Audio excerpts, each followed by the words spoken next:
Hey guys, Quantum here, bringing you some unique footage back from Season 1 when I was running a fairly unique team in the Ultra League. This is when Ultra League was the flavor of the month, or of the 2-week period that it was the only league you can play in.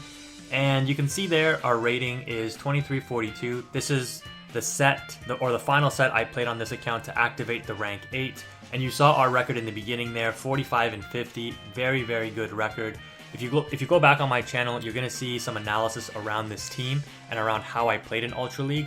All 50 of the battles that I played on this account were in Ultra League, and it took a little bit of time because I was using Giratina Altered, but then we got the Ancient Power nerf. It took a little bit of time, but I did finally find a team that worked really well for me in Season 1. Now, the reason I'm uploading this video is because with Ultra League starting, I think tomorrow, June 1st, 2020, for Season 2, there's going to be a lot of questions around how the meta is going to shape itself in the Ultra League. And you can go to PvP Poke, you can run simulations, try to build team comps, but until you actually go in and play, you won't really know what to expect. We know that Giratina Altered is no longer the king of Ultra League, given the Ancient Power nerf, given some of the buffs that Cresselia got in terms of its Moonblast. And what you're going to really see is people adjusting in the meta, I think, because a lot of people have Giratina Altereds built, a lot of people already have their teams from the preseason and Season 1, and it will take some time before you see that meta shift from what it was. Now, again, the purpose of me uploading this video is to kind of give you guys some first-hand experience around Cresselia, because this is a team that I was running with a lot of success, as you saw, a 19 win streak, 45 and 50 record into rank 8, the team of Poliwrath in the lead with a Mudshot, Ice Punch, Dynamic Punch, and then Alolan Muck as support for the Psychics, like other Cresselias, Armored Mewtwo's, and the Ghosts in Giratina Altered, which was still fairly popular in Season 1. And this moveset is Snarl, Dark Pulse, and Gunk Shot. I did not opt for the Sludge Wave.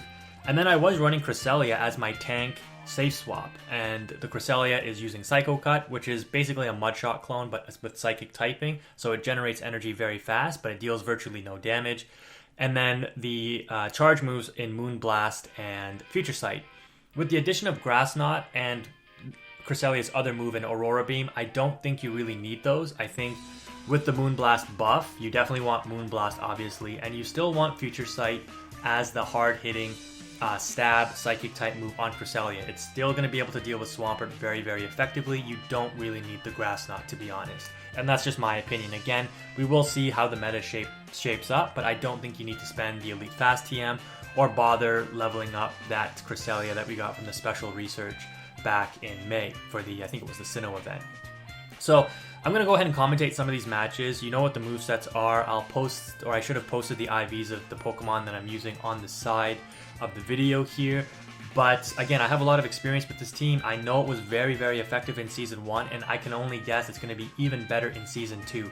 The only thing I'm going to think about is the order of the Pokemon. The Poliwrath is in there to counter the Registeels, but if you lose the Poliwrath early on, your Cresselia will get walled by Registeel, so you have to take that into account. The Alolan Muck, like I mentioned, is in there for Armored Mewtwo's, other Cresselias, Giratinas, but the Poliwrath, I mean, it was a really good lead in Season 1 because it caught things like Steel types, Registeel, Melmetal, as you can see here. It could have decent matchups against the Articunos, which were fairly common in the lead. And this is both before and after Ancient Power. If the Articuno was running Hurricane, yes, you're going to have to be wary of that with your Poliwrath because it will one-shot the Poliwrath. But it also caught things like the Giratina in the lead, Giratina Altered. Because it's running Ice Punch, you have some play against Giratina. So Poliwrath was a really good lead because it caught a lot of things. But if your opponent's running a Registeel in the back, you're going to need that Poliwrath to kind of match up against the opponent's Registeel. So you just have to be aware of that. And like I said, it's going to take some time to adjust, to learn how people are playing in Season 2. Are they leading with Registeels? Are they keeping them in the back? That's the main concern around this team. But let's go ahead and commentate some of these matches. So you're going to see just how effective Cresselia is as a swap-in. My opponent knew they had to get out of that matchup with the Melmetal, so they swap in their Politoed as a safe swap, I guess, and we're going to counter it with our Cresselia. You can see there Cresselia easily took that matchup. We're out with a shield advantage, we maintain switch advantage, and the opponent brings in an Ursaring with Shadow Claw, which is dealing super effective damage against the Cresselia. However, you can see that with one Future Sight, we were able to bring this Ursaring down to virtually no health. We're going to let this charge move go through, look at that. The Cresselia basically pulled off a 2-for-1 and came out with a shield advantage. And this is before Moonblast got its buff. Like, Cresselia was a beast in Season 1. So, again, go back and look at some of my older footage where I was going on like a 19 win streak with this team. And you can just see how effective Cresselia played against a variety of teams in the meta in Season 1. Both pre and post Ancient Power nerf. Because that was a pretty significant nerf. Giratina needed that Ancient Power pre-nerf to deal with things like Charizard, Lapras, other ice types in the meta, like Articuno and whatnot, because it gave it some play against those Pokemon. With that Ancient Power nerf, now Giratina has a real hard time dealing with any ice types. It basically has no counter to them. So that's why I switched from Giratina to Cresselia once that Ancient Power nerf came through. Because Lapras and Articuno and all those guys, it has a much more neutral matchup against Cresselia than Giratina now. So Cresselia with its natural bulk, I mean, it's going to be able to survive a lot of matchups. It's going to be a great safe swap. You do have to be careful if you're the one initiating the swap that the opponent doesn't swap in something that hard counters it, like an Alolan Muck. Again, that's one of the reasons why I have Alolan Muck on my team, is to hard counter opponent swap-ins to Giratina Altereds, to Armored Mewtwo's, to Cresselias, and so forth. Anyways, again, another positive lead. Lucario being a Steel and Fighting type, Poliwrath having those Mud Shots is going to deal super effective damage with the fast move. Those power-up punches and Shadow Balls that Lucarios usually run, sometimes close combats, will be dealing neutral damage, but Lucario does hit fairly hard. The dynamic punches will be hitting for super effective, but you can see that we baited the opponent with the ice punch, so that was really good. We got a shield. Now we're going to go for the hard hitting dynamic punch. The opponent probably thought that we weren't going to build up to it right away. However, we were able to one-shot that Lucario pretty effectively. The opponent brings in a Togekiss, and this is going to be a fairly common charmer that you might see in the Ultra League. I think between this and Clefable is probably better just because you can max it out, so you get better stat product from it. And it doesn't have the vulnerable flying typing like Togekiss does, which would make it susceptible to ice type attacks, which might be a little bit more common in the Ultra League. But again, you're going to just see Cresselia, being the tank that it is, can deal with these charms fairly effectively. The opponent goes for an Ancient Power. We're still up a shield. The opponent has no shields at this point, and this is what Cresselia is made to do. It's made to be a tank. It's made to help you win back switch advantage. The opponent brings in that Giratina Altered, which, like I mentioned, so common in the Ultra League, so you have to have something ready to counter the Ghost type or the Dragon type, so an Ice type Pokemon in the back or a Dark type Pokemon. And for me, Alolan Muck was that great counter. There is some risk to Alolan Muck because an example is if my opponent wasn't running a Giratina Altered and they were running a Swampert in the back, this would be a losing matchup, potentially. We still had a shield, so we probably could have come out on top if we didn't get baited and we shielded up the Earthquake from a Swampert. But if you had an Ice type in the back, like a Lapras, you probably wouldn't want a Poliwrath because you may not want to run double water. But an Ice type like a Lapras in the back would now be able to effectively shut down a Giratina Altered. It would also be able to effectively shut down a Swampert. But having Alolan Muck in the back also will help you shut down things like Altered Giratina, Armored Mewtwo, Cresselias, as I keep mentioning throughout this video.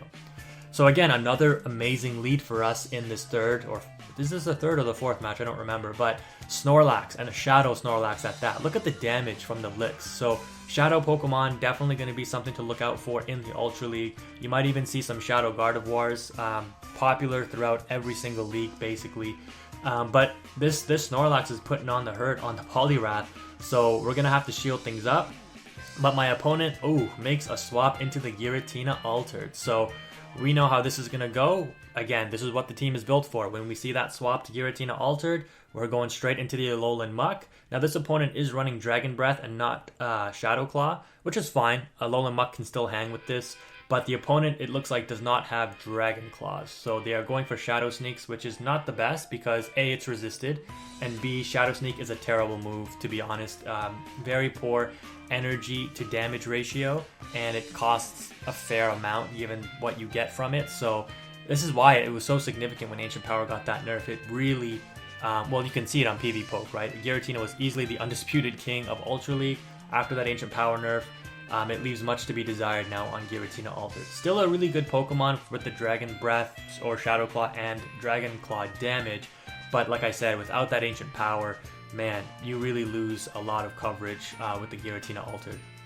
So this Alolan Muck, going 2 for 1. The opponent has a Swampert in the back. Not really sure why they didn't bring in the Swampert to go up against the Alolan Muck, why they brought in the Snorlax. But against a Poliwrath, the Swampert, this is a losing matchup for Swampert, so technically though I should have brought in the Cresselia here, so this was a mistake because what basically happened is while I was able to get off those charge moves, 2 charge moves with the Poliwrath, I let the Swampert farm up a ton of energy, and it didn't matter. I didn't need to get off those charge moves because all I needed to do was land a Dynamic Punch, and then I sort of switched out into the Cresselia because landing the Ice Punch was irrelevant. Look at the health of the Swampert. Like, I could have just not thrown the Ice Punch and just come in with Cresselia and thrown the Future Sight. So you got to be aware of things like that because allowing my opponent to build up all that extra energy, you can see they were able to get off an Earthquake. They could have potentially got to 2 Hydro Cannons and KO'd our Cresselia. So don't overkill on the damage and on the charge moves. Understand your matchups, know how much damage you need to throw. A Dynamic Punch plus a Future Sight would have been enough to KO that Swampert. I didn't need to stay in and farm up extra energy to throw the Ice Punch and let the opponent continue to farm with Mud Shots on my Poliwrath. So that was a mistake on my part. However, in the end, it didn't really make a difference. So I think this is actually the final matchup.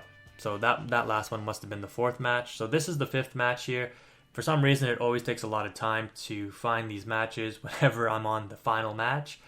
But hopefully this video has allowed you to see how effective Cresselia could be as a swap-in. Like I mentioned, you might want to consider running Cresselia in the lead scenario because you're going to be able to spam out those Moonblasts fairly quickly. So the final match, finally we get a losing lead scenario. Venusaur, again, another pretty popular pick. And the Psycho Cuts from Cresselia still do a decent amount of damage as it is super effective to Venusaur. You will see a lot of Venusaurs in the Ultra League because it is a very spammy Pokemon with those Frenzy Plants, and it does handle pretty much, I mean, it counters a lot of the meta, but it can handle a lot of things even though Frenzy Plant is resisted by like Giratina Altered. I've beat Giratina Altered with my Venusaur before, going straight Frenzy Plant. Like, that's just how good Frenzy Plant is. So we swap out into Cresselia. Again, that's our safe swap option. The opponent swaps out into a Lapras. Now, this is a Frost Breath Lapras, so it's not generating energy as quickly as Ice Shard, and we're able to make the swap back into our Poliwrath because this is an amazing matchup for the Poliwrath, right? It's going to resist virtually everything Lapras throws at it. In the Ultra League, Lapras runs Ice Beam and Surf, not Skull Bash. So another really good matchup for Poliwrath because it's going to resist everything that the Lapras throws at it, and we're going to be able to throw super effective moves with the Dynamic Punch into the Lapras. So the opponent brings back in their Venusaur. We shield up the Frenzy Plant. This is still a losing matchup for us, but you're going to see the opponent's going to be forced to use their final shield here if they want to preserve their Venusaur. And then once our switch timer is up, we're going to swap in the Alolan Muck to catch this Frenzy Plant, which will not be very effective given Alolan Muck's poison typing. The opponent swaps in their final Pokemon, and it is a Swampert. So this is a bad matchup for Alolan Muck. However, because we had the energy advantage and threw that Dark Pulse at the beginning, we're actually going to be able to take this matchup. And we're still up a shield, so we could have shielded that Hydro Pump. Didn't really make a difference though, because with this Dark Pulse, the opponent threw their energy here. But it didn't matter, like I said, because we still had a shield, so we could have shielded this up if we wanted to. But it doesn't make a difference, because we're going to come back in with the Poliwrath. We almost have an Ice Punch ready, and we're going to KO this Venusaur and take the match. So I believe that was a 5-0 sweep. I don't think we lost any matchups there. But hopefully this video was helpful, guys. Let me know what you think. Cresselia is a monster, and it only got better with the buffs to Moonblast. I can't wait to try this thing out in the Ultra League. It's going to be a force to be reckoned with. But let me know what you think. That is the video, guys. Thank you again for watching. Quantum is out.